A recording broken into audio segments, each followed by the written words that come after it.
Amis I, amis E, fascistoïdes, oui, soyons inclusifs si nous voulons réussir notre projet de Grand Reich occidental, plutôt blanc et avec des rues peuplées d'helléno-chrétiens.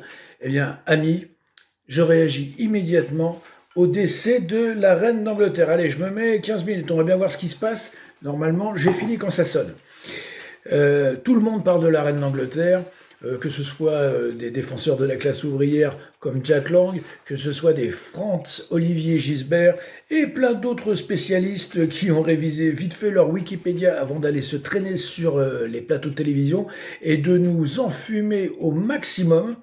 Tout le monde a donc son mot à dire sur la reine d'Angleterre. Et bien entendu, aucune voix discordante. Alors absolument aucune. On a sorti la vaseline, le chausse-pied et le tapis rouge et c'est reparti pour une semaine, allez au bas mot je dirais une semaine, d'hystérie complète où on va avoir droit aux carrosses, aux façades de château et naturellement aux obsèques en long, en large et en travers de Queen Elizabeth. On appelle ça une hystérisation de l'information. On va fétichiser à mort et aucun de ces abrutis qui passent sur les télévisions en boucle, voire même sur YouTube, ne va émettre la moindre critique. Ça poserait un gros problème. Si vous voulez, quand on est un petit riche, on ne se moque pas trop des grands riches. Bon, en ce qui me concerne, j'ai toujours été un fan absolu de Queen Elizabeth, ainsi que de toute sa famille. Et j'ai donc, tout du long de ces années, j'ai acquis, oh, I'm sorry, Queen Elizabeth, j'ai acquis des objets qui ont appartenu à Sa Majesté et j'aimerais vous les présenter. Queen Elizabeth, c'est ce livre-là qui a fait sa culture. Elle a donc appris la langue française et puis son regard sur le monde a été formé par ce livre. 26 lettres avec des coloriages pour devenir une intellectuelle. Queen Elizabeth, c'est quand même quelqu'un qui a inauguré des milliers de bibliothèques, des musées. C'est elle qui a donné le coup d'envoi de l'Internet anglo-saxon, enfin en tout cas britannique, en envoyant le premier mail. Eh bien, ce puits de science avait démarré avec ce ABC de Mickey. Et puis, Queen Elizabeth est devenue une jeune adolescente, et c'est pas parce qu'on est royal qu'on n'a pas des pulsions bestiales. Il a donc fallu lui confectionner une ceinture de chasteté dont voici la serrure. Ça, c'est du travail français. Hein, c'est un artisan anonyme. Mais regardez, la moindre serrure au passage, la moindre serrure était à cette époque-là faite avec amour. C'est presque une œuvre d'art. Cette serrure est donc française. Tourangelle pour être précis. On a donc, alors oui, pourquoi je vous parle de la ceinture de chasteté de Queen Elizabeth? C'est parce que elle a démarré avec une image dans les années 50, classique, académique. On sentait presque le 19e siècle derrière. On sentait encore le poids de l'histoire. C'était le poids de l'époque où la royauté avait un pouvoir politique, pouvait agir. Et croyez-moi qu'ils ont bien agi dans tout le Commonwealth. Nos amis indiens sont là pour en témoigner. Et donc, elle a démarré avec cette, j'allais dire cette pesanteur, oui, cette pesanteur et donc cette densité d'héritière de l'histoire. Et puis, petit à petit, c'est devenu cette grosse bonbonne septuagénaire, octogénaire, nonagénaire, qui est devenue donc une marionnette avec surtout ces atroces coiffures ignobles qu'on ne peut pas mettre que sur le compte de l'originalité anglaise. C'était absolument dégueulasse, ces tenues forcées, tantôt jaune piste, tantôt vert pistache, tantôt framboise. Et c'était donc le signe que Queen Elizabeth et ses conseillers avaient décidé de basculer dans l'âge pop. Et évidemment, c'est par hasard si Mick Jagger et cette grosse... Voilà, je préfère pas en dire plus, sinon je vais encore être censuré. Si vous voulez, cette grosse tafiole, hein, quand même, de Elton John, ont aussitôt envoyé des messages de condoléances. C'est que la nouvelle aristocratie, celle des années 60, 70, 80, la reconnaissent, elle, comme justement le trait d'union entre le vieil âge britannique et désormais cette télé-réalité permanente qu'a été la famille royale.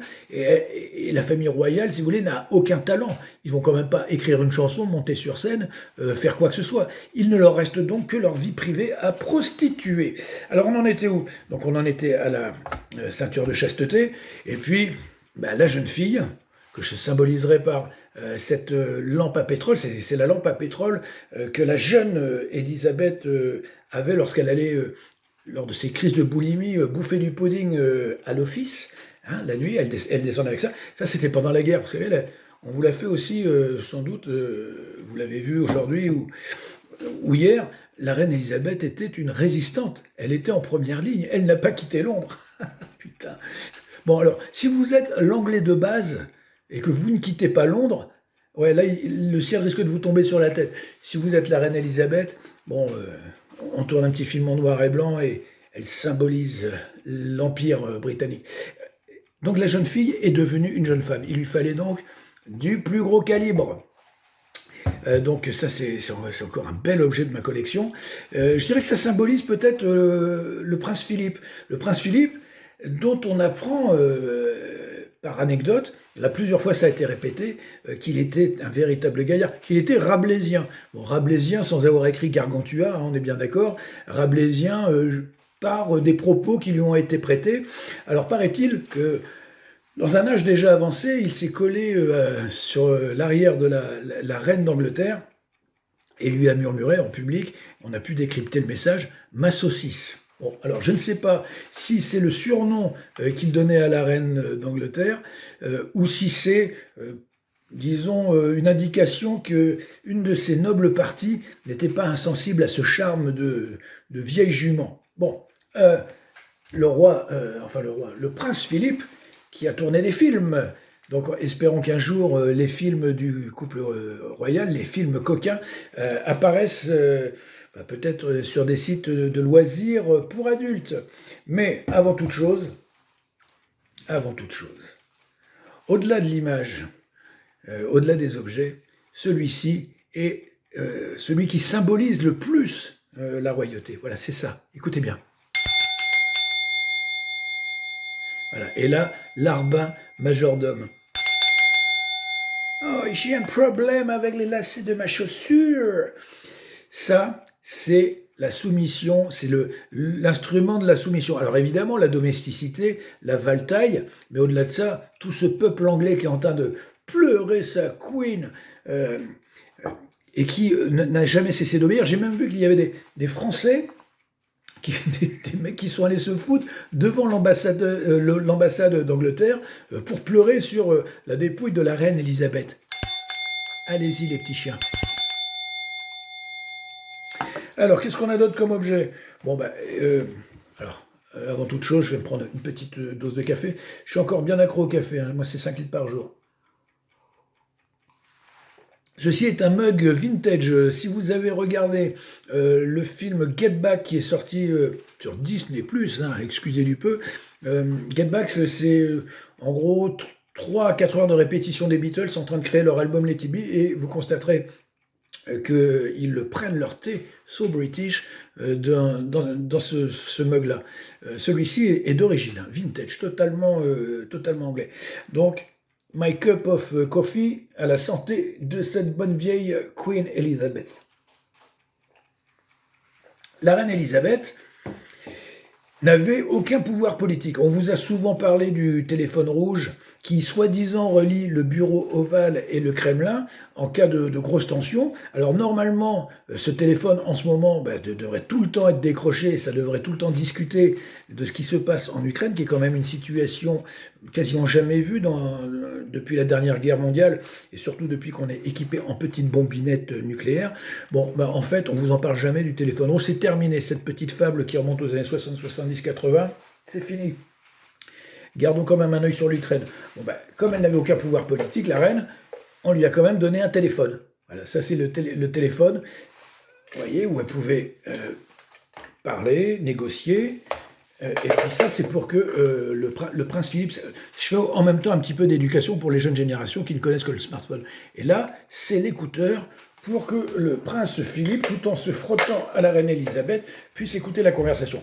Mais le téléphone n'était branché à absolument rien, puisque le pouvoir politique de la reine, c'était pas un pouvoir de négociation, de stratégie, c'est le pouvoir de l'image.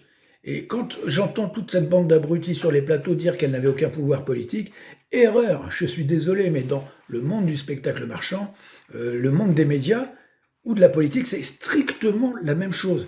Tous les rôles sont interchangeables. Donc évidemment, cette Queen Elizabeth, avec cette immense visibilité, avait un éminent pouvoir politique extrêmement moderne d'ailleurs, et c'est pas parce qu'elle fermait sa bouche qu'elle n'avait pas de pouvoir politique. Son silence là, devant lequel tous ces journalistes, mais également tous ces sujets qu'on va interviewer sur le trottoir, son silence à la reine d'Angleterre, c'était évidemment un silence politique, le silence qu'elle a gardé lorsque, par exemple, Bobby Sand, nationaliste irlandais, et ses compagnons sont morts à l'issue de grèves, je dirais bien de 40 jours, 40-50 jours. Grève de la faim, naturellement, ils étaient emprisonnés. Le silence de la reine, c'est le silence complice lorsque c'est complètement effondré la classe ouvrière pendant la décennie des années 80. Son silence, c'est son silence pendant les Malouines, c'est son silence pendant les bombardements sur la Syrie, sur l'Irak, bien entendu. Son silence fait partie du dispositif. Et naturellement, à l'heure de sa mort, on est en train de nous la faire littéralement passer pour une prophétesse de la paix. Bon, donc ça, on s'en souviendra. Le téléphone. Bon alors, qu'est-ce que j'ai comme autres objets? Bon, alors, vite fait, un coup de café. Bon alors, on va passer au livre. Alors, j'ai quelques livres qui, à mon avis, concernent la famille royale. Tout particulièrement, alors c'est naturellement, j'ai sélectionné les livres écrits par un auteur français, un médecin, Émile Rostand. Il a écrit Le ramollissement du cerveau. Le ramollissement du cerveau, 500 à 600 pages, qui, si on veut bien y prêter attention, nous font comprendre ce qu'est cette famille de dégénérés. Alors bien sûr, la reine Elisabeth, qui est passée d'une forme de classicisme, BCBG, je simplifie, a un rôle, je dirais, pop trash quasiment, mais également tous les autres. On s'est quand même fadé toutes leurs histoires de flirt, de coucherie. Ils n'avaient que ça à vendre comme talent, ils n'ont que leur image. La famille royale, ce sont les précurseurs de la télé-réalité. Le Loft avec Loana, ils arrivent des années et des années après qu'ait démarré la télé-réalité de cette putain de famille royale. Donc, on a eu Lady Di. Bon, je vous passe les détails. Alors là, c'est le moment pour moi. Alors, Lady Di, ramollissement du cerveau. Et tous les autres qui sont venus après ou autour, ramollissement du cerveau aussi. Le moment est venu, puisqu'on parle de Lady Di, quand même de faire un hommage réel et sincère. Et véritablement, je suis ému en fait. Je veux rendre un hommage ici à un grand oublié des cérémonies qui vont suivre. C'est Monsieur Paul, un Breton, comme moi d'ailleurs, un Breton, un Celte, comme Bobby Sand. On n'a pas oublié. Monsieur Paul qui, dans une grande tradition de valet dévoyé de Sganarelle, ou Scapin si vous voulez, a bu un coup dans les cuisines de l'hôtel, il s'est bien défoncé, bien picolé, pris ses médicaments, et a pris la voiture et a emmené Lady Di et son oriental directement dans un pilier à 140 km/h. Ils ont des chapeaux ronds comme leur volant. Vive les Bretons! Désormais, le prince Charles devient Charlie III. Charles le troisième. Alors Charles, avant même de monter sur le trône, est auréolé d'un prestige terrible. C'est un biologiste, c'est un ami des plantes, des abeilles, des termites. Il sait tout de la nature. Il nous a prévenu que nous courions à l'abîme écologique. Ah, c'est le début de la conclusion, hein. Je conclus. Il nous a prévenu qu'on allait tous mourir, mais bien avant tout le monde. C'est en fait, comment dire, le roi de l'écologie, tout simplement, ami de Greta Thunberg, la petite gamine avec ses couettes. Et donc, avant même qu'il monte sur le trône, nous savons que nous avons affaire à un homme immense. Évidemment qu'il sera un ami de la paix, et évidemment qu'il va sauver la planète. Alors pour lui, j'ai toujours de Émile Jausan, Épuisement prématuré. Ça, c'est un bouquin du 19e formidable sur les moyens de traiter de la masturbation. 500 pages, hein, 500 pages où on apprend que des... Mais comment? J'y crois à peine. On apprend que des hommes se masturbent, et surtout se masturbent frénétiquement, parfois même 8 heures, 12 heures d'affilée, hein. J'ai même, à la fin du livre, le cas d'un type qui vit dans la solitude avec des moutons, et qui finit par s'inciser le sexe, ça finit par creuser l'urètre, et il s'introduit une cuillère en bois dans l'urètre, ce qui lui procure, avec ses petits amis laineux, à poil laineux, qui lui procurent un immense plaisir jusqu'à ce que la verge se divise en deux. Bon, enfin bon, foin de... Bah oui, réfléchissez à ce que je viens de vous dire, parce que c'est dans ce livre, et il semblerait que c'était constaté médicalement.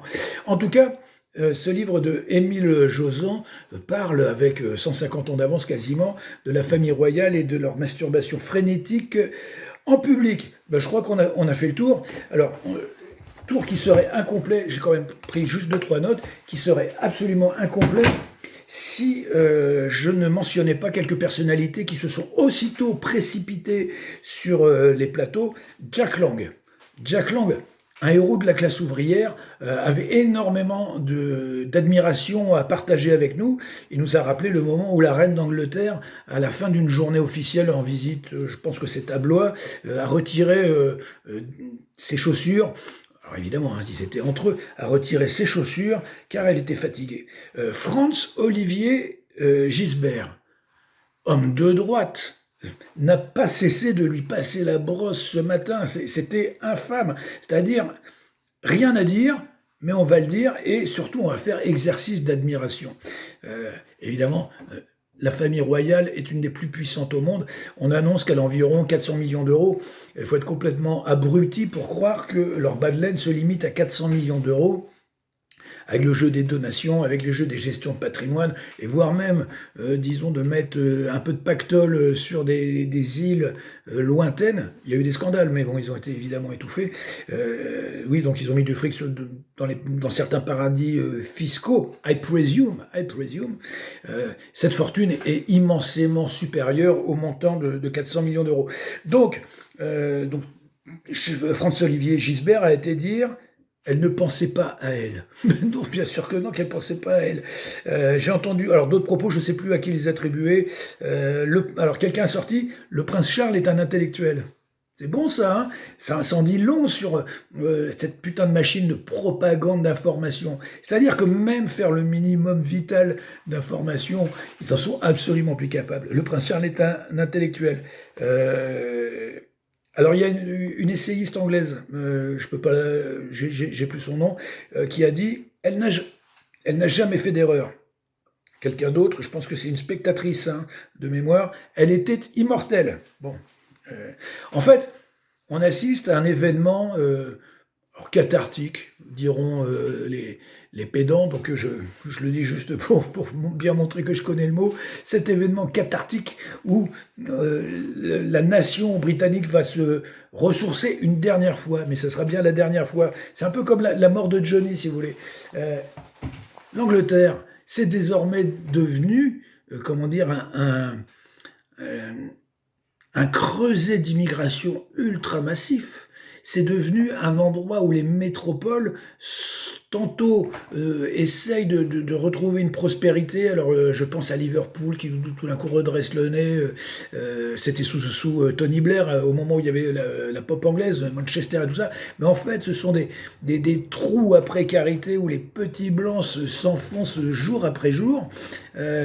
Et tantôt, ce sont des endroits de criminalité avec des émeutes raciales à n'en plus finir, submergés par la migration, submergés par le wokisme total, puisque l'Angleterre est évidemment toujours en connexion massive avec les États-Unis. La religion anglicane, l'anglicanisme, est un des vecteurs de cette, comment dire, de ce wokisme, de cette espèce de crachat permanent sur les petits blancs, sur les blancs tout court d'ailleurs. Donc, on attend avec impatience la suite quand on voit la tronche du prince Charles, qui m'a pas l'air en forme. Hein. On a l'impression que c'est son uniforme qu'il porte et que c'est avec ses grandes oreilles qu'il avance au moyen des bourrasques de vent qui s'y engouffrent. Je finis avec ce livre, les Sex Pistols, God Save the Queen. C'est avec ce livre que j'ai acheté en 78. Alors là, j'étais tout petit. C'est avec ce livre que je me suis initié aux arcanes de la politique. C'est grâce à ce livre que j'ai retrouvé dans un grenier que j'ai fini par lire du Guy Debord, du Marx, et aussi à me pencher très sérieusement sur le cas de la famille royale. Je termine, chers amis helléno-chrétiens, chers fascistes de tout poil, avec une citation extraite de ce livre, Du cloître à la place publique, hein, c'est la fameuse collection Poésie Gallimard. Donc ce sont des poèmes du XIIe et du XIIIe siècle, et la traduction est plutôt bien. Et toi, homme riche, plein d'orgueil, tes biens t'ont mis en mauvaise passe. Apprends ce qui te pend à l'œil. Je ne dois ni ne veux te sceller ce que je trouve en lisant feuilles de l'Évangile qui ne ment. Jésus dit « Malheur aux riches, car ils ont leur consolation. Ô toi, homme riche, ce mot recueille. Ne le laisse pas aller au vent. Rappelle-toi ce mot souvent. Ce malheur à eux t'attend au seuil. » C'est pas mal ça? Magnifique. Bon allez, à la prochaine. C'était de l'impro. Bonjour, je suis la laine dans le terrain, je vous chie à la